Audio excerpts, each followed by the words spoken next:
हाँ जी बेटा, अस्सलाम वालेकुम। हम क्वेश्चन प्रैक्टिस कर रहे हैं न्यूक्लियर फिजिक्स के। कुछ क्वेश्चन में देखें। Question number 11, radon 222 is radio active, it can be represented by 86 radon 222। For this neutral atom of radon 222 state the number of protons. तो प्रोटॉन्स कौन से होते हैं आपको सबको पता है, नीचे लिखे होते हैं। ये प्रोटॉन्स होते हैं ना, एटॉमिक नंबर 86 है ना, 86। नंबर ऑफ न्यूट्रॉन्स ये कैसे आते हैं, तो आप सबको पता है जो ऊपर होते हैं न्यूक्लियॉन नंबर होते हैं ना, न्यूक्लियॉन नंबर में से माइनस करते हैं प्रोटॉन नंबर, तो बेटा आपके पास क्या आ जाएगा, न्यूट्रॉन्स आ जाएंगे। तो 12 में से 6 गया 6 रह गया, 11 में से 8 गया 3 रह गया, 136 आई थिंक सो, याद है क्या 136। अच्छा, नंबर ऑफ इलेक्ट्रॉन, अगर न्यूट्रल एटम है तो जितने प्रोटॉन्स होते हैं उतने इलेक्ट्रॉन्स होते हैं।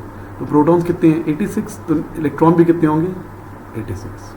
तो हो गया ये। आगे कहते हैं radon nucleus decays by alpha particle, तो पोलोनियम बनता है। अब डिके इक्वेशन लिखनी है, तो हमें पता है क्या बनता है, ये रिएक्टेंट है ना, प्रोडक्ट क्या बनते हैं, अल्फा प्लस पोलोनियम। ठीक है, अब अल्फा, अल्फा के नीचे क्या होता है, ऊपर क्या होता है, अल्फा के नीचे होता है 2, ऊपर होता है 4। ठीक है, अब देखो 86 में से 2 प्रोटॉन तो ये ले गया ना, बाकी कितने बचे 84, और 222 में से 4 तो ये ले गया 218, तो ये आगे जी डिके इक्वेशन पोलोनियम की। ठीक है जी, आगे radon 222 has a half life 3.8 days. ठीक है, at a certain time the sample contains this much radon nuclei, number of nuclei given है, actual number of nuclei given है, initial number of nuclei given है। Calculate the number of alpha particle emitted by the radon nucleus in the 7.6 days। 7.6 days में कितने alpha particle emit होंगे। Okay, कितने alpha particle emit होंगे, जितने nucleus decay होंगे। भाई जितने न्यूक्लियस डिके होंगे उतने अल्फा पार्टिकल एमिट होंगे ना। तो पहले हम निकाल लेते हैं कि कितने बचेंगे। पेरेंट न्यूक्लियर T0 पे कितने हैं, T0 पे पेरेंट न्यूक्लियर कितने हैं 6.4 इंटू 10 पावर 6 है ना। अच्छा, एक हाफ लाइफ के बाद कितने रह जाएंगे, एक हाफ लाइफ के बाद आधे रह जाएंगे। एक हाफ लाइफ का मतलब क्या हुआ 3.8 डेज, एक हाफ लाइफ का मतलब क्या हुआ 3.8 डेज। कितने रह जाएंगे भाई 3.2 रह जाएंगे, इसका आधा। अच्छा, फिर 2 हाफ लाइफ 7.6, इसका डबल 2 हाफ लाइफ क्या हो जाएगा, इसका डबल होगा 7.6। 3.8 को 2 से मल्टीप्लाई करो ना, 7.6 डेज आता है। तो ये कितने रह जाएंगे 1.6 रह जाएंगे। तो पहले कितने थे 6.4, कितने रह गए 1.6। तो बाकी कहाँ गए, बाकी डिके हो गए। कितने डिके हुए भाई, कितने डिके हुए, माइनस कर दो। 6.4 में से 1.6 माइनस कर दो, 6.4 माइनस 1.6 इट गिव्स 4.8। साथ में 10 पावर 6 तो आएगा ना। 4.8 डिके हो गए हैं, तो नंबर ऑफ डिके कितने हो गए हैं 4.8 इंटू 10 पावर 6। बेटा ये क्या हो गए, डिके हो गए। जितने डिके हुए हैं ना उतने अल्फा पार्टिकल निकले हैं। तो alpha particle, number of alpha particles is equal to number of decayed atom. एक एटम डिके होगा तो एक अल्फा पार्टिकल निकलेगा, 2 एटम डिके होंगे, 2 न्यूक्लियस डिके होंगे तो 2 अल्फा पार्टिकल निकलेंगे। तो पहले मैंने क्या निकाला, मुझे क्या गिवन था बेटा, एक्चुअल। क्या गिवन था, ये एक्चुअल होता है, यू नो, ये था, ये जो था ना ये एक्चुअल गिवन था। तो मैंने क्या निकाल दिया, रिमेन्ड पेरेंट न्यूक्लियाई। तो एक्चुअल आपको होता है decayed plus remain is equal to क्या होता है, एक्चुअल होता है ना। तो डिकेड कैसे आते हैं, एक्चुअल में से रिमेन को माइनस कर दो। तो जब एक्चुअल में से रिमेन को माइनस किया तो मेरे पास क्या आ गया 4.8 इंटू 10 पावर 6। ये डिके हुए हैं ना, एक डिके होता है तो एक अल्फा पार्टिकल निकलेगा, 2 डिके होंगे तो 2 अल्फा पार्टिकल निकलेंगे। तो यहाँ पे क्या हुआ बेटा, इतने डिके हुए ना तो इतने अल्फा पार्टिकल निकले। तो 4.8 इंटू 10 पावर 6 अल्फा पार्टिकल निकले। नेक्स्ट क्वेश्चन सोचोगे तो समझ में आ जाएगा बच्चों, परेशानी की बात नहीं है। जितने एलिमेंट डिके होंगे उतने अल्फा पार्टिकल निकलेंगे। नेक्स्ट कहता है a radioactive nucleus uranium 235 decays to a nucleus of thorium and emits alpha particle. Complete the decay equation. Decay equation complete करनी है। ये 92 है, ये 2 है, तो यहाँ पे क्या लिखूँ बताओ 90। ये 235 है, 231, शाबाश।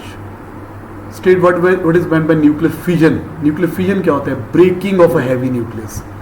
Breaking of a heavy nucleus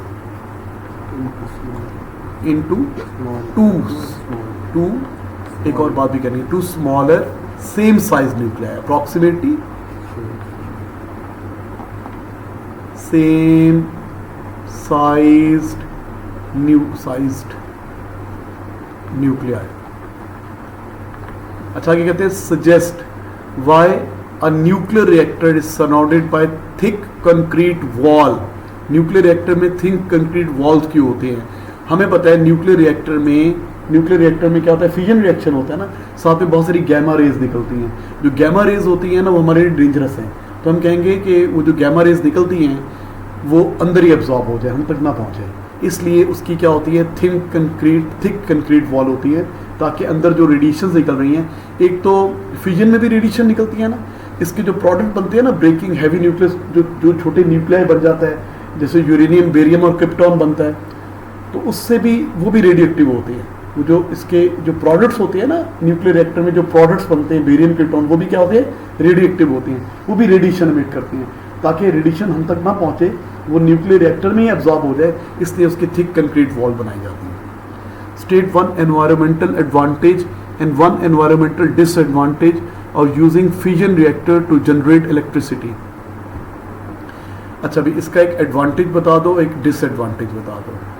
तो इसका एडवांटेज ये है कि इसमें कोई फॉसिल फ्यूल नहीं होता, कोई वो जो होती है ना गैसेस, कार्बन डाइऑक्साइड गैस जो होती है ना, वो कौन सी गैस होती है जिसको ग्रीन हाउस गैसेस इफेक्ट नहीं होती, इसमें कोई ग्रीन हाउस गैसेस एमिट नहीं होती, इसमें ग्रीन हाउस हीटिंग नहीं होती, ग्रीन हाउस गैसेस एमिट नहीं होती। और डिसएडवांटेज ये है कि इससे रेडिएशन एमिट होती है जो हमारे लिए डेंजरस है। ठीक है, इससे क्या एमिट होती है, रेडिएशन एमिट होती है जो हमारे लिए डेंजरस है। अच्छा आगे चलते हैं, B part. The thorium produced by decay in a radioactive has a half-life 26 hours. Half-life पता है तुम्हें? T half कितनी है बेटा?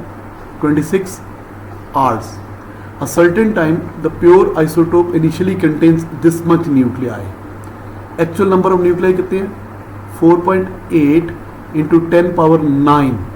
Calculate the number of atom of this sample that decay in this. Decade बताने हैं, आपने क्या बताने हैं, calculate the number of atom in the sample that decay 52 hours. हमने डी की वैल्यू बतानी है, हमने डी की वैल्यू बतानी। तो डी कैसे आता है, हमें पता है ना, R plus D is equal to actual होता है ना, तो डी कैसे आएगा, जब एक्चुअल में से आर माइनस कर देंगे, एक्चुअल में से आर, पहले आर निकालते हैं। देखो 26 आवर्स की 1 हाफ लाइफ है ना, तो 26 घंटे बाद कितने रह जाएंगे, 26 घंटे बाद टाइम जब हो जाएगा ना, टाइम कितना गुजरेगा, 26 घंटे, मतलब 26 घंटे का मतलब क्या हुआ, एक हाफ लाइफ। एक हाफ लाइफ के बाद कितने रह जाएंगे, आधे, 2.4 इंटू 10 पावर 9 रह जाएंगे एक हाफ लाइफ के बाद। अच्छा वो 26 घंटे नहीं पूछ रहा, 52 आवर्स पूछ रहा है, तो इसको 2 से मल्टीप्लाई करो ना तो 52 बनता है। तो जब टाइम कितना गुजरेगा, 52 आवर्स, तो कितनी हो जाएंगी, 2 हाफ लाइफ। कितनी हो जाएंगी, तो कितने रह जाएंगे, इसके भी आधे, 1.2 इंटू 10 पावर 9। तो अमीन कितने थे बेटा, एक्चुअल कितने थे, 4.8, रह कितने गए हैं, ये रिमेंड है, ये आर की वैल्यू आई है, ये क्या वैल्यू है, आर। तो 4.8 में से 1.2 रह जाएंगे, बाकी क्या हो जाएंगे, डिके हो जाएंगे। तो डिके कैसे निकालेंगे, 4.8 माइनस 1.2 आ जाएगा 3.6, क्या आ जाएगा बेटा, 3.6 ही होगा, हाँ 3.6 होगा। तो इतने डिके हो जाएंगे, तो क्या आ जाएगा 3.6 इंटू 10 पावर 9, ये डिके हो जाएंगे। समझ में आया, एक्चुअल में से रिमेन माइनस करोगे तो डिके आ जाएगा। नेक्स्ट क्या है, state the type of radiation emission that causes proton number two increases by 1। किस रेडिएशन के निकलने से प्रोटॉन नंबर 1 बढ़ जाता है, तो बीटा के निकलने से। The nucleon number decreases by 4, alpha के निकलने से। जब अल्फा पार्टिकल निकलता है तो न्यूक्लियॉन नंबर 4 कम हो जाते हैं। No change in proton number and nucleon number, वो गैमा रेज है, गैमा रेज के निकलने से प्रोटॉन न्यूट्रॉन में फर्क नहीं पड़ता। अच्छा आगे कहता है, फिगर 11.1 शोज अ बीम, क्या शो करते हैं, a beam of alpha particle entering the electric field between 2 charge particles. On figure 11.1 sketch the path of alpha particle. देखो अल्फा पार्टिकल पे कौन सा चार्ज होता है, डबल पॉजिटिव चार्ज। अगर गैमा होते हैं ना वो स्ट्रेट जाते हैं, गैमा होते तो क्या होते हैं वो स्ट्रेट जाते हैं। स्ट्रेट कौन जाता, अभी गैमा नहीं है, अल्फा है। अल्फा पे क्या है, डबल पॉजिटिव चार्ज है, तो पॉजिटिव चार्ज किधर को मुड़ेगा, नेगेटिव साइड की तरफ। तो इसका पाथ कैसे बनेगा बेटा, नीचे को क्या दिखा देंगे, नीचे को दिखा देंगे। फील्ड किधर बताना है, फॉलोज इन द फील्ड। हाँ, beam shows the electric field between the two charge plate on figure 11.1 sketch the path of the beam of alpha particle in the field। बिल्कुल ठीक है, बता दिया। आगे क्या कहता है, कहता है जो half life of radon is 56 seconds. This sample contains इतने एटम्स, अभी इतने एटम्स है, एक्चुअल एटम्स इतने हैं। ये क्या है, initial number of atom, actual number. Predict the number of alpha particles that are emitted in the next 168 seconds। कितने नंबर ऑफ अल्फा पार्टिकल निकलेंगे, नंबर ऑफ अल्फा पार्टिकल कितने निकलेंगे बताओ, कितने निकलेंगे, जितने नंबर ऑफ डिकेड न्यूक्लियाई होंगे। कितने होंगे, नंबर ऑफ डिकेड न्यूक्लियाई के इक्वल होगा। नंबर ऑफ अल्फा पार्टिकल निकलेंगे जितने डिके होंगे, एक डिके होता है तो एक अल्फा पार्टिकल निकलता है। तो नंबर ऑफ डिकेड कैसे आते हैं, डिके निकालने के लिए मुझे क्या करना पड़ेगा, एक्चुअल में से रिमेन को माइनस करना पड़ेगा। एक्चुअल में से रिमेन को माइनस, तो पहले हम रिमेन निकालते हैं ना। तो T0 पे एक्चुअल नंबर ऑफ न्यूक्लियाई कितने हैं, व्हाट इज ए की वैल्यू 7.2 इंटू 10⁻⁶ तो है, उसको दफा करो। अच्छा अब बताओ कितना टाइम है जी, हाफ लाइफ कितनी है 56 सेकेंड्स। तो 56 सेकेंड्स के बाद क्या होगा, कितने रह जाएंगे बेटा, 56 सेकेंड्स के बाद रिमेन कितने हो जाएंगे 3.6, इसको 2 पे डिवाइड कर दो, आधे रह जाएंगे। अच्छा फिर इसका डबल टाइम कर लो, 56 को 2 से मल्टीप्लाई करो, 112 सेकेंड्स के बाद रिमेन कितने रह जाएंगे, इसका भी आधा कर लो, 1.8 रह जाएंगे। अच्छा फिर इस पे 56 और ऐड कर दो, ये बन जाएगा 168 सेकेंड्स। कितने बन जाएंगे 168। तो इस पे रिमेन कितने रह जाएंगे, इसको भी आधा कर दो, 0.9 रह जाएंगे। 7.2 में से कितने रह जाएंगे, 0.9। हमने रिमेन नहीं बताना, हमने क्या बताना है, नंबर ऑफ अल्फा पार्टिकल्स। तो number of alpha particle number of decade के इक्वल होते हैं। तो डी के कैसे आता है, ए की वैल्यू कितनी थी 7.2, से माइनस कर देंगे 0.9, तो कितना आ जाएगा बेटा 6.3 आ जाएगा। इंटू 10⁻⁶ तो आएगा ना, वो तो मैं वैसे 10⁻⁶ है कि 8 है, 10⁻⁶ है। इतने डिकेड हो जाएंगे, तो जितने डिकेड हो जाएंगे बेटा उतने अल्फा पार्टिकल निकलेंगे। समझ में आया, गेट इट।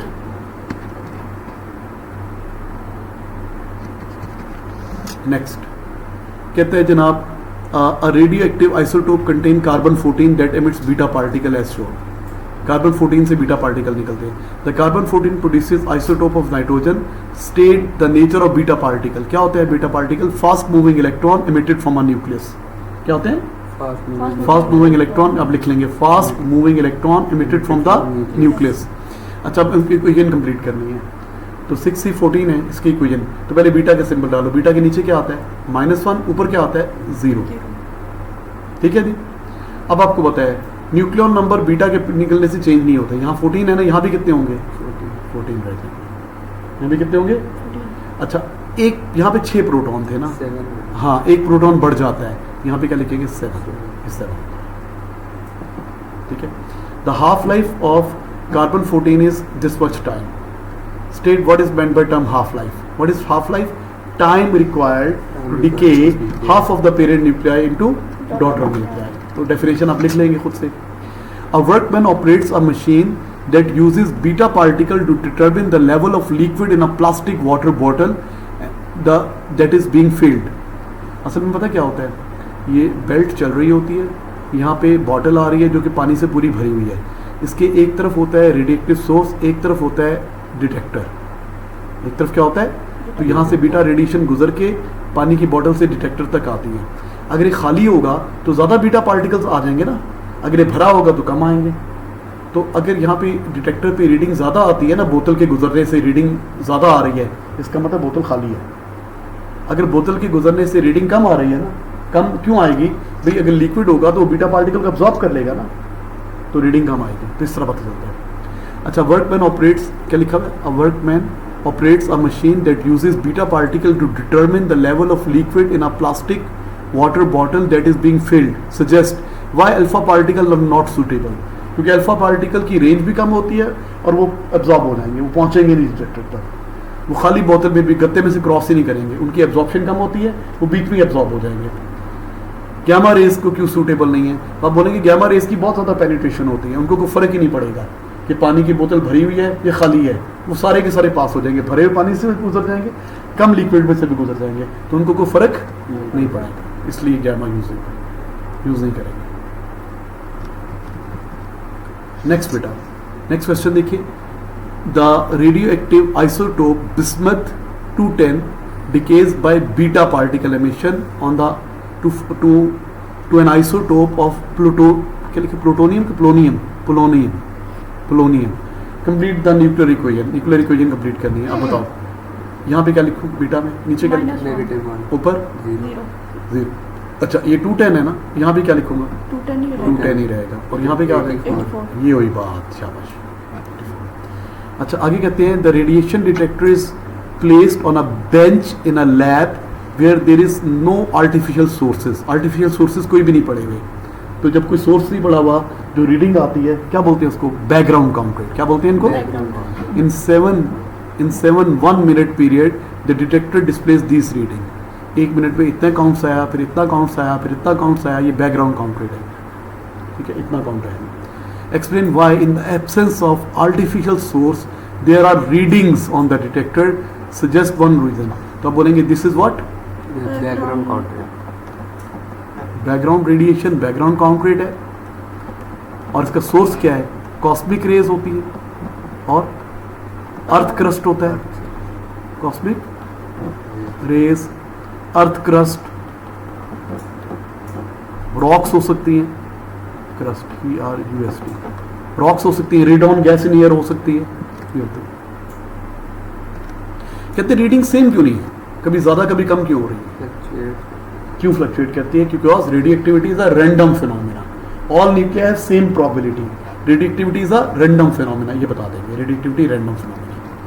अच्छा नेक्स्ट क्वेश्चन कहते हैं the half life of bismuth is 5 days, ठीक है, T हाफ 5 days।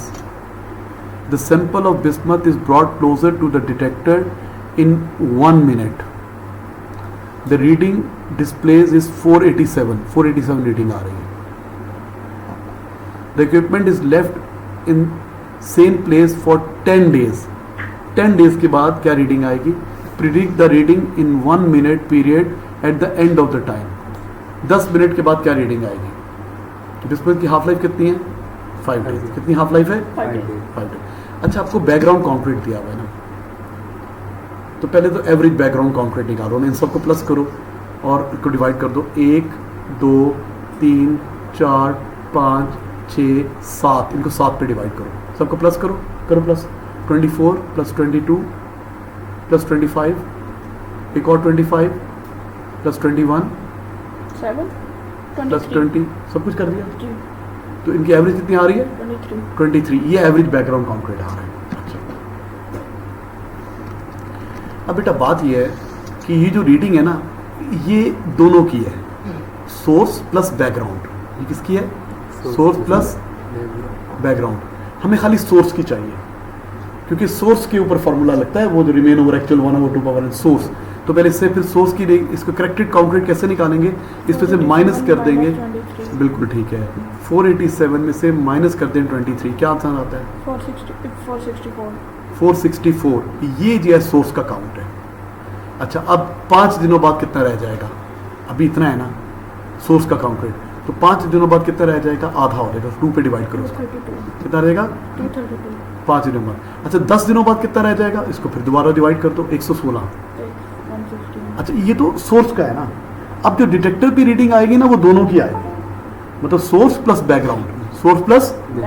अब इसमें बैकग्राउंड ऐड कर दो, अब इसमें क्या करो, इसमें बैकग्राउंड ऐड कर दो, तो अब तो कितनी आ जाएगी 116 में ऐड कर दो 23, तो कितनी आ जाएगी 139। ये जीएसटी है बेटा। आपको पीछे बैकग्राउंड गिवन है ना, तो बैकग्राउंड को कंसीडर करना है। 487 रीडिंग है ना, ये तो सोर्स प्लस बैकग्राउंड, सोर्स से भी आ रही है, सराउंडिंग से भी आ रही है, हमें खाली सोर्स की चाहिए, खाली सोर्स की आ गई है। अब खाली सोर्स की कांस्टेंट तो नहीं रहती ना, वो तो कम होती जा रही है ना, जैसे जैसे काउंट रेट कम, जैसे जैसे टाइम गुजरता जा रहा है। 5 दिनों बाद एक दफ़ा हाफ होगा, 10 दिनों बाद एक दफ़ा हाफ होगा। तो सोर्स की एक्टिविटी, सोर्स का काउंट रेट इतना होगा। लेकिन डिटेक्टर खाली सोर्स का तो नहीं बताएगा, वो तो बैकग्राउंड भी शामिल करेगा, तो दोबारा बैकग्राउंड इंक्लूड करते हैं, ये रीडिंग आएगी। ठीक है ना, मुश्किल क्वेश्चन था, सोचने वाला। चलिए कोई बात नहीं, और आ जाएगा, प्रैक्टिस करेंगे तो। State the nature of gamma rays. High frequency electromagnetic waves क्या होती है ये? High frequency electromagnetic waves. अच्छा, nucleus emitted from the nucleus, emitted from the nucleus. a nucleus of this much has emits only gamma rays. State the effect of proton number, nucleon number. Can no effect. Gamma के निकलने से ना proton number change होगा ना nucleon number change होगा। ठीक है, gamma के निकलने से दोनों चीजें चेंज नहीं होती। And in the lab, the radiation detector displays a count rate of 16 count per second due to background. Background की वजह से इतनी रीडिंग आ रही है, 16 counts per minute. State what is meant by background count rate. The radiation from the surrounding. The radiation from the Surrounding. without placing a source in front of GM tube. Without placing a source in front of GM tube. GM tube. तो 16 आ रही है। अच्छा, आगे कहता है a sample of radioactive isotope is placed near to the radiation detector and count rate is 112 is recorded. अच्छा, after 18 hours the count rate recorded is this much. Determine the half life of this isotope. अब बेटा, अब हमें ये नहीं पता कि इसमें बैकग्राउंड को शामिल करना है कि नहीं करना। ऊपर बैकग्राउंड तो दिया हुआ है, ऊपर वाले पार्ट पे दिया हुआ है ना, सी पार्ट। हाँ, वो इसकी बात कर रहे हैं, बैकग्राउंड को शामिल करना है। अच्छा, आपको पता है 112 काउंट्स पर मिनट आ रही है। क्या आ रही है? 112। अब जो रीडिंग आ रही है वो कितनी आ रही है? 112। इसमें क्या शामिल है बेटा? सोर्स भी और बैकग्राउंड भी। तो खाली सोर्स की निकालते हैं ना, only source radiation, only source की कितनी होगी? 112 माइनस 16 तो आ जाएगी 96। कितनी आ जाएगी? 90. ये खाली सोर्स की है। अच्छा, अब उसके कितना है जी? एक मिनट पहले, एक मिनट रुको। इन 18 hours the count rate recorded is 28 counts पर मिनट। मैं एक मिनट चेक करता हूँ। अगर तो ये पूरा 28 दे देगा, फिर हमें माइनस ही करना पड़ेगा। देखो 112 को एक बार 2 पे डिवाइड करो ना, बैकग्राउंड को हम शामिल नहीं करते होते। अगर ये एग्जैक्ट रीडिंग आ रही है 112 कितनी आ रही है? 56 को 2 पे डिवाइड करो, कितनी आ रही है? 28 आ रही है। बस फिर ठीक है, फिर बैकग्राउंड को शामिल करने की जरूरत नहीं है बेटा, क्योंकि हमने देखा ना कि 112 को एग्जैक्टली डिवाइड कर रहे हैं ना 2 पे, फिर 2 बार 2 पे डिवाइड किया, 3 बार 2 पे डिवाइड किया, 4 बार 2 पे डिवाइड किया। एक्चुअली ये आंसर आ रहा है ना, इसका मतलब ये ऑलरेडी बैकग्राउंड माइनस हुई है। ऑलरेडी कौन सा काउंट रेट है? करेक्टेड काउंट रेट है, ऑलरेडी एडजस्टेड काउंट रेट है। इसमें बैकग्राउंड माइनस हुई है। आप कहेंगे सर आपको कैसे पता चला? देखो, मैंने इसको 2 पे डिवाइड किया, फिर 2 पे डिवाइड किया, मुझे एग्जैक्ट मिल गया। अगर मुझे एग्जैक्ट ना मिलता, अगर मुझे एग्जैक्ट ना मिलता, फिर मैं ये काम करता, सोर्स का काउंट रेट देता 96। ठीक है, फिर वो आगे सॉल्व करता फर्दर, तो फिर ये लंबा काम था। अभी ये एग्जैक्ट आ रहा है, 2 पे डिवाइड किया, एक बार 2 पे डिवाइड किया तो ये आया, फिर दोबारा 2 पे डिवाइड किया तो एग्जैक्ट आ गया। इसका मतलब क्या हुआ कि उसने करेक्टेड काउंट रेट लिया हुआ है। तो बस सिंपल आप क्या करेंगे, 112 को एक बार 2 पे डिवाइड करें तो 56 आता है। कितनी बार? एक बार। 2 बार 2 पे डिवाइड करें तो कितना आता है? 28। तो 112 28 कब बनता है? 2 दफ़ा हाफ करने के बाद। इसका मतलब है ये 2 हाफ लाइफ्स है, 2 हाफ लाइफ गुजर गई हैं। 2 हाफ लाइफ कितने टाइम में गुजरी हैं? 18 घंटे। कितने टाइम में गुजरी हैं? 18 आवर्स में 2 बार हाफ हुआ है ना, 2 बार 2 पे डिवाइड हुआ है ना, तो 18 आवर्स किसके इक्वल है? 2 हाफ लाइफ के इक्वल। तो एक हाफ लाइफ किसके बराबर होगी? 9 आवर्स। तो 9 आवर्स आंसर क्या आ जाएगा? 9 आवर्स। तो हम बैकग्राउंड काउंट रेट को माइनस ही करेंगे। आपके सिलेबस में भी माइनस करना नहीं है जब तक खुद से नहीं गएगा। ठीक है, आगे, radioactive source are stored in a thick lead containers. State 2 precautions to be taken when radioactive isotopes are used. क्या 2 प्रिकॉशंस हैं? लेड बॉक्स की ओपनिंग को किसी के सामने ना करें। लेड बॉक्स की ओपनिंग को किसी के सामने ना करें। एक्सपेरिमेंट कर रहे हैं तो थोड़े टाइम के लिए करें। और रेडियोएक्टिव सोर्स को कभी हाथ से ना उठाएं। टॉन्ग्स यूज करें, चिमटा, फोर्सेप्स, रोबोटिक आर्म्स यूज करें। और क्या करें? हमेशा शील्ड के पीछे खड़े हों, हमेशा। तो 2 पीछे 2 बता देंगे। अच्छा बेटा, आगे कहता है a radioactive source is tested over a number of hours with a radiation detector. The readings are shown in table 11.1. Readings आपके आ रही हैं, 0 टाइम पे ये रीडिंग है और 1 सेकंड के बाद ये रीडिंग होगी, 2 के बाद ये, 3 के बाद ये, 4 के बाद ये, 5 के बाद देखो फिर ये रीडिंग ऑलमोस्ट कांस्टेंट आ रही है। देखो कभी कभी 21, कभी 17, कभी 21, कभी 20, कभी 18। इसका तो सोर्स सारा खत्म हो गया है और ये कौन सा काउंटेड है? ये बैकग्राउंड काउंटेड है, सोर्स सारा खत्म हो गया है। Use the reading to suggest the value of background counted. तो वैल्यू ऑफ बैकग्राउंड काउंटेड आखिरी 4 की एवरेज निकालते हैं। आखिरी 3-4 की क्या करेंगे? आखिरी की रीडिंग्स की एवरेज निकाल देंगे आप। यहाँ आखिरी 5 की निकालते हैं, मतलब ये ऑलमोस्ट 1, 2, 3, 4, 5, 6, जहाँ तक बैकग्राउंड आ गया, यहाँ तक जहाँ तक कम हो रहा था ना उसके बाद कांस्टेंट रह रहा है। ठीक है, तो उसके बाद आगे पीछे हो रहा है। तो आखिरी 3, 4, 5 की एवरेज निकाल दे तो बैकग्राउंड काउंटेड आ जाता है। एवरेज आखिरी 4 रीडिंग ले लें, 5 ले लें। अब वो कहता है हाफ लाइफ। अब कहता है हाफ लाइफ पता है।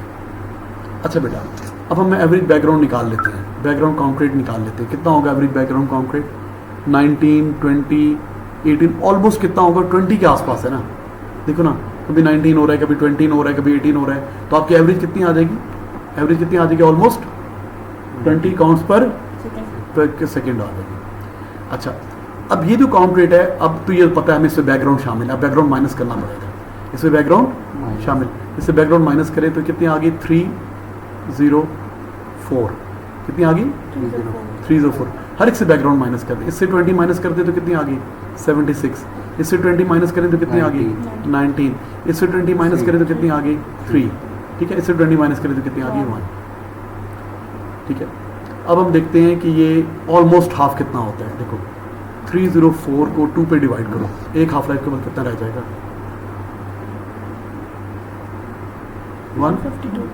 152। अच्छा, फिर 2 पे डिवाइड करो, 76। ओके, बस आ रहा है। देखो 1, ये देखो यहाँ पे क्या कह रहा है, ये 2 हाफ लाइफ के बाद हो रहा है। ये कब हो रहा है? देखो दो इसके करीब 3 आ गया ना, 76। अगर आप एग्जैक्ट ना भी आता, 74 आ जाता, 75 आ जाता, 77 आ जाता, तो भी अप्रॉक्सीमेटली सेम ही होता ना यार। देखो इसको 2 बार डिवाइड किया तो ये आ गया। इसका मतलब है 2 हाफ लाइफ से कितने टाइम में हुई है? कितने टाइम में हुई है? 1 घंटे में। ये देखो कहाँ क्या टाइम, ये सॉरी ये 1 घंटे में हुई है ना। 1 घंटा 1 आवर, 2 हाफ लाइफ जो है ना, 2 हाफ लाइफ वो किसके बराबर है? 1 घंटे के बराबर है। 1 घंटे मतलब 60 मिनट्स के बराबर है। किसके बराबर है? 60। तो एक हाफ लाइफ कितने टाइम की होगी? 60 डिवाइड बाई 2 कितनी हो जाएगी बेटा? 30 मिनट। इसमें से बैकग्राउंड जरूर माइनस करना है, क्योंकि उससे वो देखो ना बैकग्राउंड आखिर में आ रहा है ना, इसमें से बैकग्राउंड जरूर आपको करेक्टेड काउंट रेट देना है। करेक्टेड काउंट रेट इसका भी, इसका भी। तो देखिए इसको कितनी बार हाफ करें तो ये आता है। ये ना आता तो अगला कितनी बार हाफ करें अगली वैल्यू आती है। ये ना आती तो चेक करें अगली वैल्यू कितनी बार हाफ करने पे आती है। तो मैं से करता हूँ। क्लियर? अच्छा, आगे कहता है hydrogen 3 tritium has 1 proton and 2 neutrons. The nucleon number of tritium is 3. It decays by emitting beta particle. इसकी डिके इक्वेशन लिखनी है, लिख लोगे ना। तो यहाँ पे क्या है? 1, यहाँ पे क्या है? 3। देखो लिखा हुआ है ना 3, ये उसका न्यूक्लियन नंबर ही होता है। ये ऊपर तो 3 आएगा।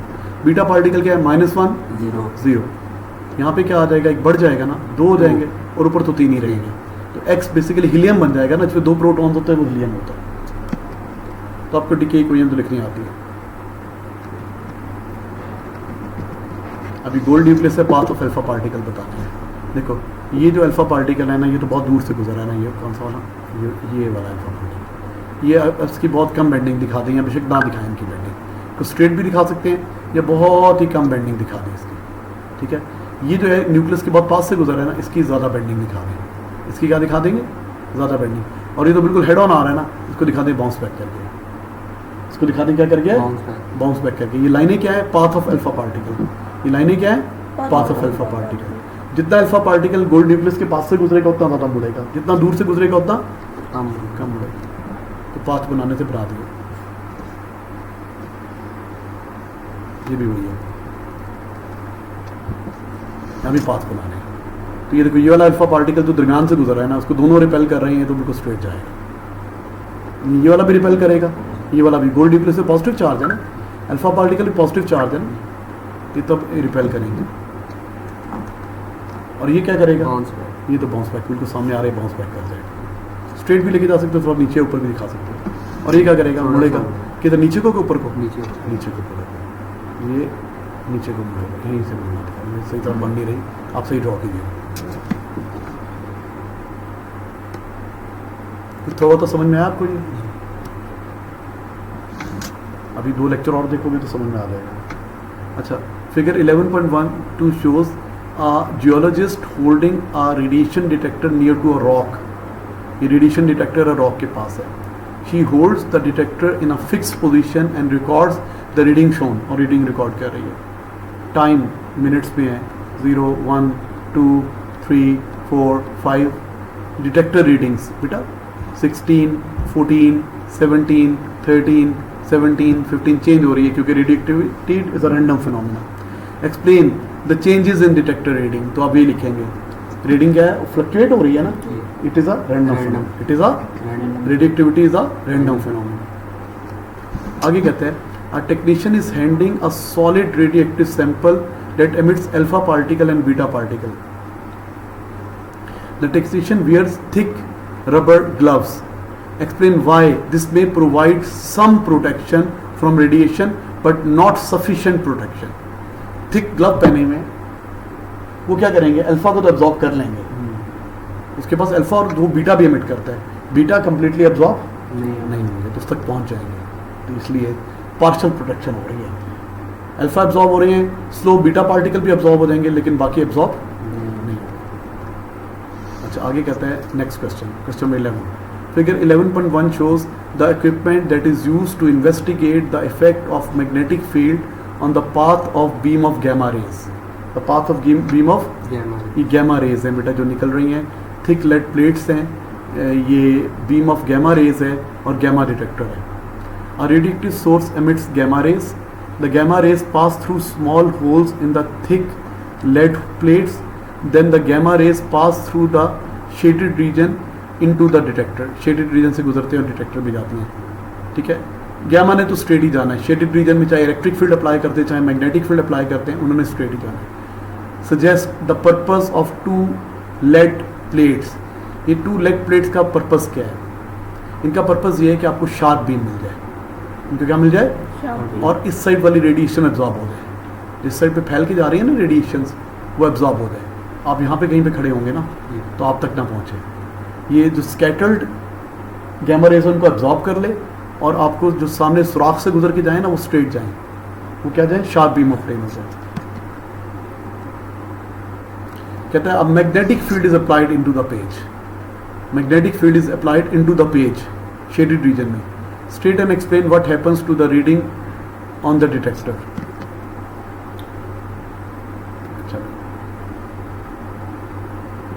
बेटा अब बताओ मैग्नेटिक फील्ड अप्लाई करने से क्या फ़र्क पड़ेगा, तो फ़र्क पड़ेगा क्यों, गैमा रेज पे तो चार्ज ही नहीं है ना, गैमा रेज पे तो मैग्नेटिक फील्ड आप अप्लाई कर भी दोगे तो उन पे मैग्नेटिक फील्ड पे फोर्स नहीं लगेगी, तो गैमा रेज तो सीधी जाएंगी। हाँ, अगर ये तीनों रेडिएशन आ रही होती, अल्फा बीटा गैमा तीनों में एंटर हो रही होती ना, तो फिर रीडिंग कम हो जाती। क्यों, क्योंकि फिर गैमा पहुंचती है, अल्फा बीटा मुड़ जाती साइडों पे, अल्फा बीटा पे मैग्नेटिक फोर्स लगती ना तो वो मुड़ जाती, वो ना पहुंचती। अभी तो गैमा है ना, गैमा को कोई फर्क नहीं पड़ेगा, इलेक्ट्रिक फील्ड अप्लाई करने पे मैग्नेटिक फील्ड अप्लाई करने पे रीडिंग उतनी रहेगी, ठीक है। हाँ, अगर तीनों रेडिएशन होती तो फिर रीडिंग कम हो जाती, क्योंकि फिर रीडिंग अल्फा बीटा मुड़ जाते हैं ना, वो स्ट्रेट डिटेक्टर ना पहुंचते। अच्छा, state the relative ionising effect of alpha beta and gamma rays. तो alpha are most ionising, beta are medium ionising, gamma are least ionising. इनकी एक्सप्लेनेशन भी बता देनी है। गैमा लीस्ट आयनाइजिंग क्यों है, gamma has no charge, it cannot attract or repel the electrons. Alpha has double positive charge, it attracts the electron with greater force. Beta has single negative charge, it repels the electron with smaller force. इसलिए next question, a nuclear equation of below shows the decay of plutonium nucleus to an पता नहीं क्या am nucleus to form beta particle. अच्छा इसकी equation लिखनी है। देखो बेटा बीटा का नीचे क्या होगा -1, जीरो। ऊपर क्या आएगा? जीरो 0। अब इसमें z की वैल्यू क्या होगी? जेड किधर है? ये 95 94 कितनी होगी?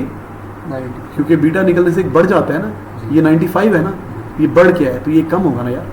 यहाँ पे कितने होंगे? यहाँ पे 94 अच्छा होंगे। अच्छा, जी नीचे है। जी नीचे है ना, यहाँ पे 94 होंगे ना यार। एक इंक्रीज होता है तो ये इंक्रीज होके ये बना है ना 95, तो उससे कम है। 94। State the quantity represented by it is 94। State the numerical value of z। अच्छा एक मिनट, पहले न्यूमेरिकल वैल्यू ऑफ z तो 94 है, तो क्या क्वांटिटी रिप्रेजेंट करते हैं? Protons, number of, proton. ये प्रोटॉन नंबर है। अच्छा अच्छा। ये क्या है?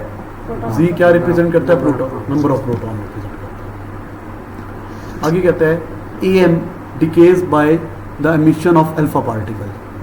अल्फा पार्टिकल एमिट करता है, आप देख सकते हो ये लिखिए, लिख सकते हो ना। जी। यहाँ पे क्या लिखोगे? अल्फा, नीचे क्या लिखोगे? 2, ऊपर क्या लिखोगे? 4 प्लस यहाँ पे क्या आ जाएगा? नीचे 9 एक्स कोई और बनता क्या है?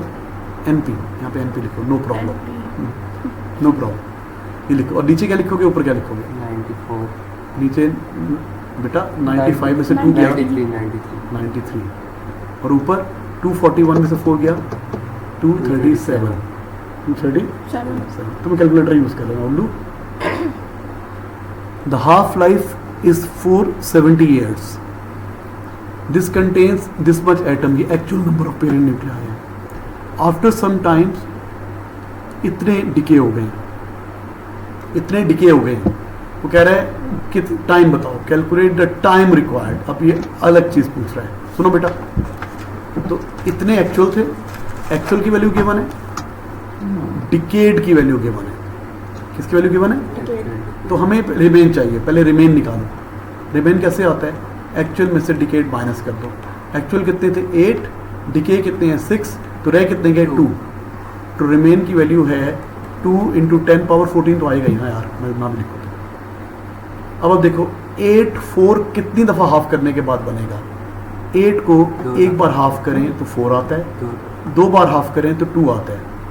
तो हमें पता है 8 2 बनेगा 2 हाफ लाइफ के बाद। कितनी हाफ लाइफ के बाद? 2 तो टाइम किसके इक्वल है?